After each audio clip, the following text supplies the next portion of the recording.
one. Thank you very much, Alex and Nathan, for coming to this meeting. This meeting, we're going to talk about the the hazards and risk assessment we're going to be doing in the workplace. We're going to look at identifying the hazards, how we're going to assess it, how we're going to control and minimize it. And with your feedback, we'll go back and readjust. Throughout this process, we've also been consulting the workers on it as well to find out what some of the hazards and risks they have identified in the workplace as well. So part of the PCBU's responsibility is to make sure that the workplace is a safe place for the workers to work. So it's not just the PCBU's responsibility, but it's also the workers as well and officers. So given that, I, as the work health and safety advisor, have been tasked with going through the workplace and trying to identify any hazards that we did not see before, and also we need to minimize that or eliminate the hazards if possible, and any risk we try to minimize. So for that purpose, I've already emailed you the documentations that I've been working on, so I'll just go straight to those points. Is that okay with you, Alex and Nathan? Yeah, sounds good. Okay, so Yeah, thank you. The first step in the risk management is identifying the hazards. So what I did was with the hazards, they arise in the workplace, and it can be mechanical. It could be the workers that are the hazards. It could be materials that are being used, or it could be the method people go around to use the materials or machinery or the environment. The other thing was to help identify the hazards.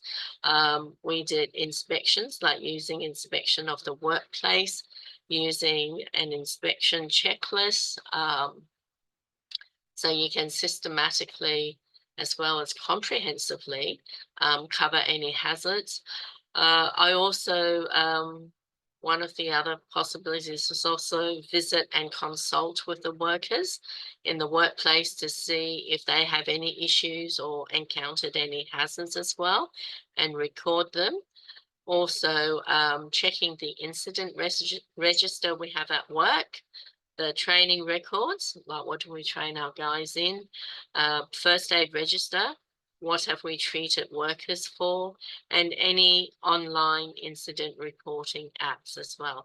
So in this case, we have the Quasar app, where employees or workers can report incidents, same as officers as well. And also part of this identifying hazards, we also went and had a look at the Safe Work New South Wales Library of Common Hazards to see if some of them are relatable to our workplace. So having said that, the tools and resources we use, I was thinking, and I've listed down, using internal hazard inspection checklists, and also checking the Quasar app, incident reporting app, and looking at our training register and our first aid register to see what sort of hazards have been reported, and what the risk factor is for those hazards. Do you, Nathan, have any feedback to give me on this part of the section of the risk management? Yeah, just regarding identifying hazards, in terms of the tools and resources, you've listed here internal hazard inspection checklist, but possibly it would be beneficial to consider external inspection checklists from industry and Safe Work New South Wales. That'll probably help with the tools. What do you think about that? I think that's a good idea. I didn't think of that. So thank you for that, Nathan. I'll include the external inspection checklist from the industry and Safe Work as well. Safe Work New South Wales as well. Thank you for that feedback. I didn't think of that. Alex, did you have any feedback? Yes, the one thing I would just recommend adding when we're identifying hazards would be the relevant codes of practice from Safe Work New South Wales. They're a really good resource in identifying hazards to the industry, and also online surveys, having our employees check, like Oh, provide their feedback on what hazards they've encountered. yeah, I didn't think of that. Thank you for that feedback, Alex. That's great. That's good. So I'll put that down as well, the codes of practice and online surveys. Thank you for that feedback, Alex. That's excellent. I didn't think of that. So moving on, we now look at the next step of this, and that is assessing the risk. So once we've identified the hazards that are in the workplace, we need to conduct a risk assessment to see if we can eliminate the hazard completely. If we can't, we're looking at ways to minimize that risk of that hazard. So ideally, we'd want to eliminate the hazard first, but if not, we then have to look at the risk and reducing it. So one of the steps we can do is using the relevant risk matrix that are in our systems, we can determine the severity of the hazard that's in the workplace. Secondly, we can check if the existing control measures that we have in the workplace at the moment are effective in eliminating the hazard or minimizing the risk at least. Thirdly, provide possible control measures to control the risk. Also, we need to check the urgency for the implementation of the control measures for the risk. Obviously, if it's a high risk, then we need to be swift with our implementation. If it's moderately low, we can not take our time, but it's not so much a priority. We look at something that is much more urgent and deal with those before we come to that. And finally, part of the assessing the risk is we'll also obtain feedback from the workers regarding the risk assessment that we've been carrying out on the hazards, because the workers, they're on the coalface and they're working in the work environment, in the workplace, so they would have a far better understanding if the controls we have in place, are they effective or not. So given that, we will be looking at using resources where we're looking at the Quasar app that we have for incident reports. So Nathan, do you have, actually, I'll throw to you, Alex, do you have any feedback for me on this segment Yeah, of I'm assessing having the a look at risk? this document, the assess risks component.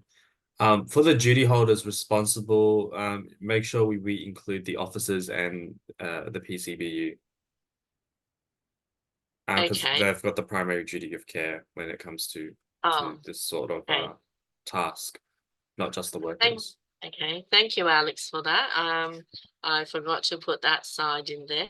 Yes, the officers and PCBU would be the people responsible for this action. Nathan, do you have any feedback? Just looking in terms of assessing the risks. Um, can't remember. So you talked about Quasar in terms of the tools to help do this. Did you mention or describe it or the risk matrix for the contextualize risks at all? Oh, no, I left that out. Thank you for that. I'll include the risk matrix for the contextualized risk because depending on what it's being used for, different incidences will have a different risk matrix to use. So that's a very good feedback. Thank you for that, Nathan. I'll include that in my report, using different risk matrix for the different contextualized risk for the workplace.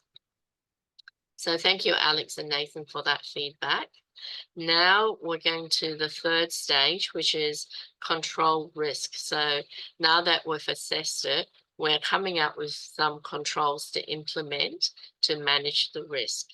So after we've assessed the hazards and completed our risk assessment, the following steps we're going to do is firstly advise and consult with the workers about the proposed controlled measures that we are going to introduce and do as per step 3 in the assess risk segment.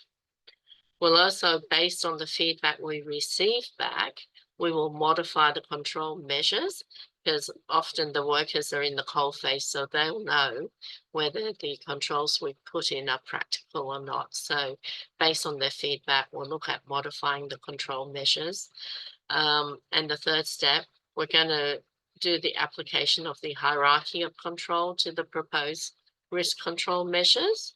And we'll put in place the control measures for the identified hazards and risk. So the tools we're going to use the hierarchy of control, but Nathan and Alex, do you have any feedback? I'll throw it to you, Nathan, first. What feedback do you have on this, if any?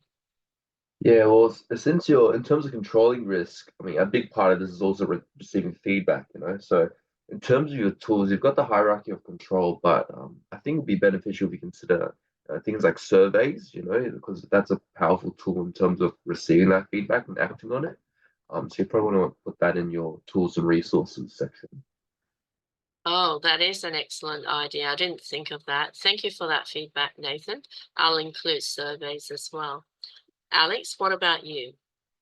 Yeah, so with the control risk steps and having a look at your document here, I can see you've advised that there should be consultation with the workers, which is great. The only thing I would suggest is a method that we can do for consultation would be online meetings. Obviously, having everyone meeting physically may not be practicable at times, so I would suggest putting online meetings as one of the resources we can use for consultation. Okay, right. I didn't think of that one either, because I was thinking meeting rooms for them to meet. But you are right. Sometimes people can't make it due to distance or due to other things. And yes, online meeting is an excellent idea. Thank you for that feedback, Alex. I'll include that in the report. So finally, the last step in our process when we are doing our hazard and risk assessments and managing it is where once we've employed the controls, we need to monitor those controls and review them to see if they are working effectively. Do they need to be tweaked to be more effective? Or if it's not working well, what can we do in the review and in tweaking it to make it work? So we're looking at with the control measures is one, we check for hazards again, as per identifying the hazard section using those tools. We're going to check that we eliminate the existing hazards successfully. See if there's any new problems that have arisen after the implementation of the control measures. So what I'm saying here is we may implement something to control that risk, but sometimes in the process of implementing that control, it may have created something different again that could be a risk again. So we need to review that to see if something new has arisen out of that could be detrimental to the workers. Also, step 3 is see if the workers are adopting the safety procedures. So it's all good and well that we implement these controls, but if the workers aren't following it, it's useless. So we need to then review and find out why they're not doing it and resolve those issues. Step 4 is looking at the frequency and or the severity of the injuries that have, see if it's decreased since the introduction of these new controls, or has the frequency increased, or it may have decreased, but the injuries are a bit more severe. So looking at our incident register and our first aid register and quasar is to see whether the frequency has dropped off, or has it increased or stayed the same. Step 5, we confirm that the control measures implemented conform to the codes of practice and under the WHS legislation and regulations. I mean, it's all very well if we put something in place, but if it's not legal, or it doesn't satisfy the regulations, then it's not as effective, or it's not best practice. So we need to review and make sure it reflects the work health and safety legislation and regulations. And finally, talk to the workers again for their feedback after the introduction of the control measures, and see if they have any concerns or suggestions. So in doing that, the tools and resources I was thinking of using for this area is the quasar app that we have at the moment that's in our system. Also referring back to our Work Health and Safety Act 2011, also referring back to, as a reference point, our Work Health and Safety Regulations 2017.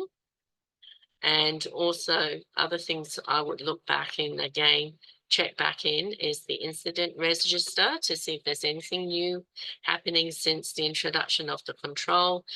Revisiting our checklist to see if the checklist has improved, or are there more crosses than ticks on the checklist. So Nathan, do you have any feedback in this area? Yeah, so in terms of the tools and resources, you've included the incident register, but looks like I think it's also very important to consider or include the first aid register. So in terms of monitoring controls and reviewing steps, not only do you need the incident register, but you also need the first aid register. So I think you need to pop that into the tools and resources section also. Yes, you are correct. Thank you very much for that, Nathan. Thank you for your feedback. I forgot about that. I'll include the first aid register in with your feedback. Alex, do you have any feedback for me on this? Yeah, my only feedback for this part of the risk management process is just to include the codes of practice, because I think that would be very beneficial when we review these and monitor the controls we've implemented. Just the codes of practice by Safe Work. Oh, okay. Yes, thank you for that feedback, Alex. The codes of practice, I forgot that one too. So thank you very much for that feedback. So this actually concludes the report that I did regarding managing the hazards and the risk. So what I'm going to do now, I'm going to go back to my office, and I'll include your feedbacks that you've given me for the various sections. Once I've done that, I will resend it back out to you guys to have a look at, and then I'll forward it to the managers and to the safety committee, and I'll get them and the PCBU to approve the plan, the process. And once that's approved, I will again email you a copy. I will also email and include the workers on that. I will also put a copy of this documentation on our intranet under Work Health and Safety, so everybody else will have access to it. I'll also advise the admin staff as well to print out a copy of that and put it on the notice board, so other people may have access to it if they can't access it on their devices. And I'll then come back to you guys later on for feedback after I've done all that. Are you happy with that process? Alex and Yeah. Nathan? Sounds good to me, yeah. Happy with that. I'll wait for your email. Thank you. Okay, thank you very much for attending this meeting today, and I really valued your feedback from this. So I will go back and correct the report and then re-email it back to you with all the feedbacks that you've given, and I'll put it forward for approval to the safety committee. Thank you very much. And that Thank you. concludes our meeting for today. Thank you. Bye. Thank you, Nathan. Thank you, Alex. All good. All right, see you. Bye bye. See you. Bye.